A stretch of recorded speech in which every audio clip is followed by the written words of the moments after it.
नमस्कार मित्रों, स्वागत है आपका मेरे अनंत कथा सागर चैनल में। क्या वरदान द्वारा, मंत्रों द्वारा संतानोत्पत्ति संभव है? इसका वैज्ञानिक आधार क्या है?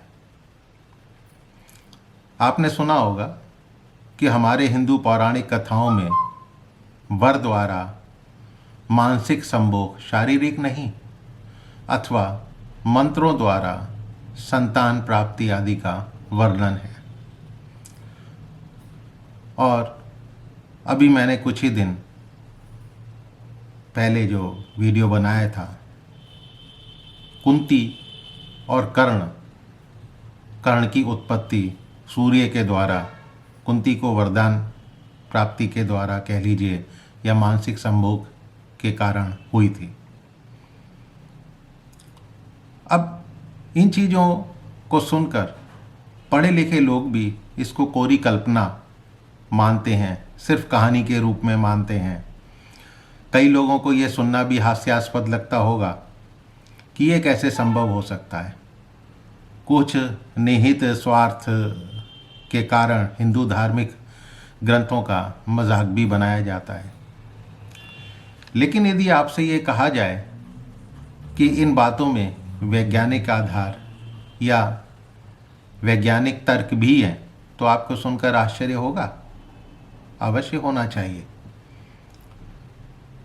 जी हाँ, एक जीव शास्त्री या एक जूलॉजिस्ट होने के नाते मैं ये कहना चाहूँगा, इन बातों में सत्यता भी है।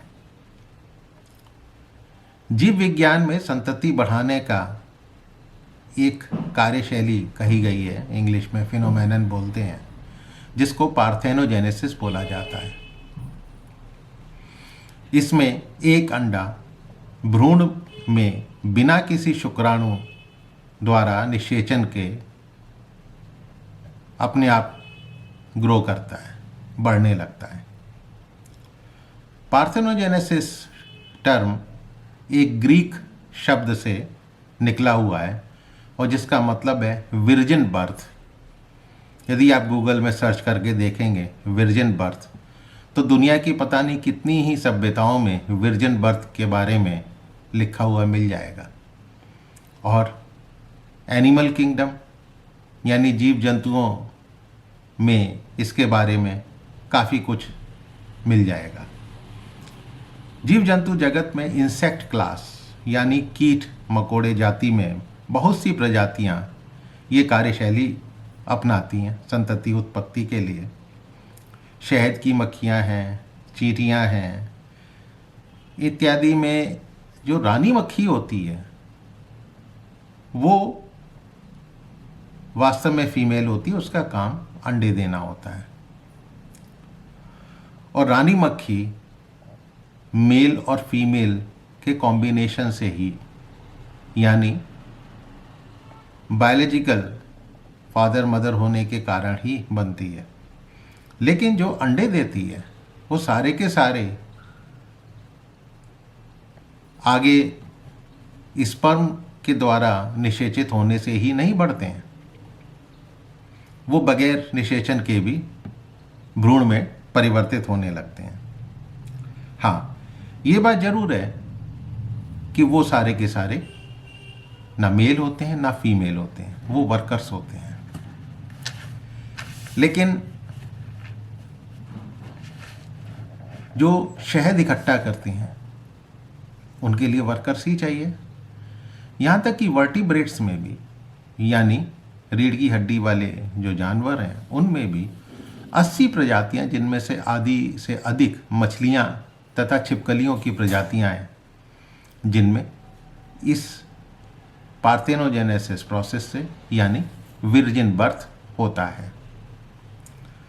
आश्चर्य होगा आपको ये जानकर कि अभी 3 दिसंबर 2020 में एक डेली मेल ऑनलाइन में छपे लेख के अनुसार शोधकर्ताओं ने इंसानों में बच्चे बिना किसी नर शुक्राणु की भागीदारी के पैदा करने की दिशा में एक तकनीक विकसित की है। इसमें वो औरतें जिनके पति शुक्राणु पैदा करने में असमर्थ हैं अथवा मर चुके हैं और वो डोनर के स्पर्म नहीं चाहती, बच्चे पैदा कर सकती हैं वो भी, लेकिन वो केवल फीमेल ही होगा, यानी लड़की ही होगी। इस तकनीक में कुछ रसायनों के मिश्रण से या कुछ रसायनों के मिश्रण को तैयार करके एक डोनर स्पर्म की तरह तैयार किया जाता है और जो एक्टिवेट करता है डिंब को, यानी अंडे को, और अंडा भ्रूण में विकसित होने लगता है, एकदम अपनी माँ की शक्ल वाला, आइडेंटिकल टू हर मदर। अब यदि पुराणों में ये कहा जाता है कि महर्षि पराशर और सत्यवती के औरस पुत्र थे, ठीक, व्यास जी पराशर और सत्यवती के औरस पुत्र थे, या हनुमान जी पवन देव के औरस पुत्र थे, तो क्या गलत है?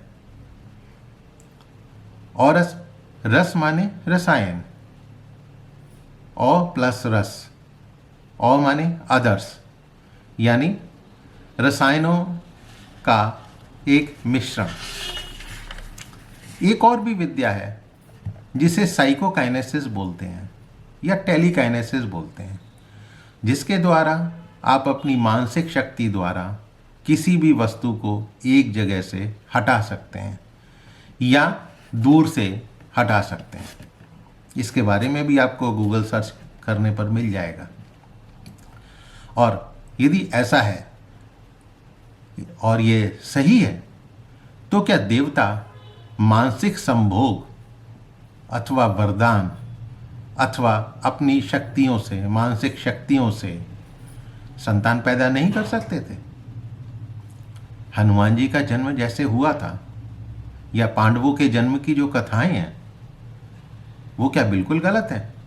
नहीं, ऐसा संभव हो सकता है। फर्क केवल इतना है कि हमारे शास्त्र नालंदा और तक्षशिलाओं में आग लगाकर जला दिए गए,